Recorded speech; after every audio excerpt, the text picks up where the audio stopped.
Magandang araw po, welcome po sa aking channel, Love Day TV. Patalasasan po, meron po ba kayong mga properties na napapabayaan or non-performing assets? Plan nyo ibenta, pero wala kayong oras sa pagbibenta nito. Kung ito'y pagkakatiwala nyo po sa amin, tag lang po kayo sa aking numero. Usap po tayo, gawan ko po ng video for free. Yes, libre po, wala po kayong babayaran. Tutulungan pa namin kayong mabenta ang inyong property. Kami na po bala sa marketing, sa boosting or paid ads. Even sa tripping, hindi na po kayo mapapagod sa pag-entertain ng mga buyers. Kami na po bala sa lahat. Tawag lang po kayo. Nandito po tayo ngayon sa Alfonso, Cavite kung saan meron po tayong bagong video presentation. Isang residential farm property na may lot area na 5,188 square meters. Ang likod po nitong bakod ay proposed barangay road. Kaya magiging corner lot po itong property. Ito na po yung barangay road. Then, ito mismo ang kanto ng property. So, corner lot po siya. Hanggang dun po yan sa dulo.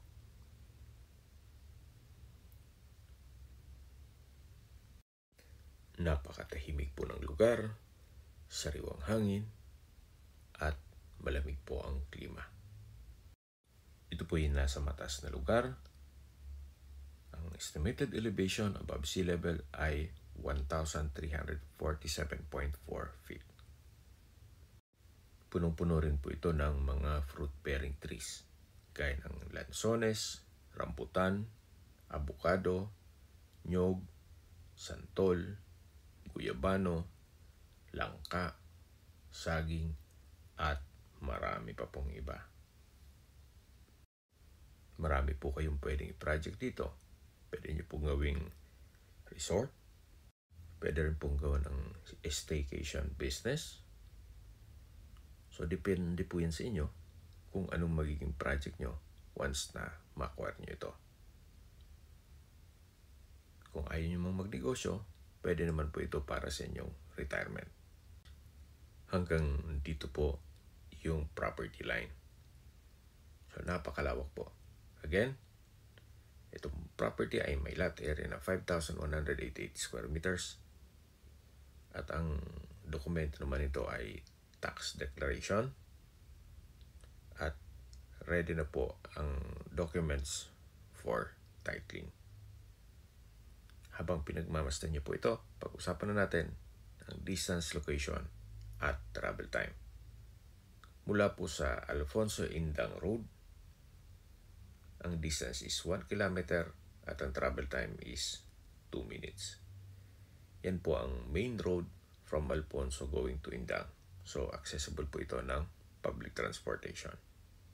Mula naman po sa Welcome Arc ng Alfonso, yung may mga bilihan ng karne ng baka, ang distance is 10 kilometers at ang travel time is 15 minutes. Kung manggagaling naman po sa Twin Lakes, ang distance is 13.6 kilometers at ang travel time is 18 minutes. Mula naman po sa Tagaytay Rotonda, kung saan kumpleto na po doon, gaya ng malls, hotels, restaurants, banks, schools, church, at hospital.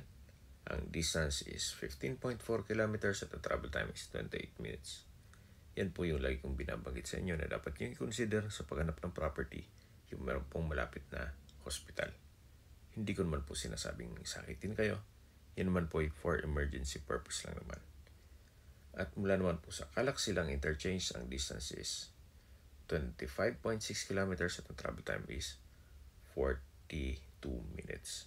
Ang Calax po is connecting SLEX all the way to NLEX or North Luzon Expressway at ibang parte ng Metro Manila.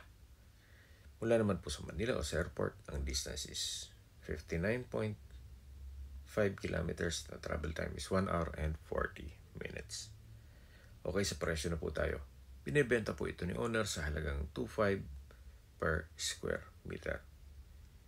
Kung may mga katanungan po kayo, tawag lang po kayo sa aking numero. At sa mga kababayan naman natin nasa ibang bansa, meron po akong Telegram. Sa mga iPhone user naman may message. Meron din pong Imo, Skype, Viber at WhatsApp. Same number lang po, 0917 0917-316-3399. Sa mga nagtatanong naman po ng aming Facebook, meron po aming Facebook page na Nov9 TV at Facebook Reels Video. Meron din pong TikTok at Instagram na Nov9 TV. Makisuyo po, pakilike and follow na rin. Meron din po kaming ibang YouTube channel na The Nov9 TV channel at Asia Listings. Sana po naibigyan yung aming video presentation. Pakilike and subscribe na lang po sa aking channel para ma-update din po kayo sa aking future listings.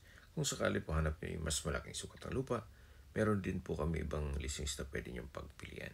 Huwag po kayong magkatubuling tumawag sa amin. Then let us know your budget para malaman namin kung anong property pwede namin i-alok sa inyo. Sa lahat pong viewers, subscriber at nagtiwala po sa amin, salamat po sa suporta.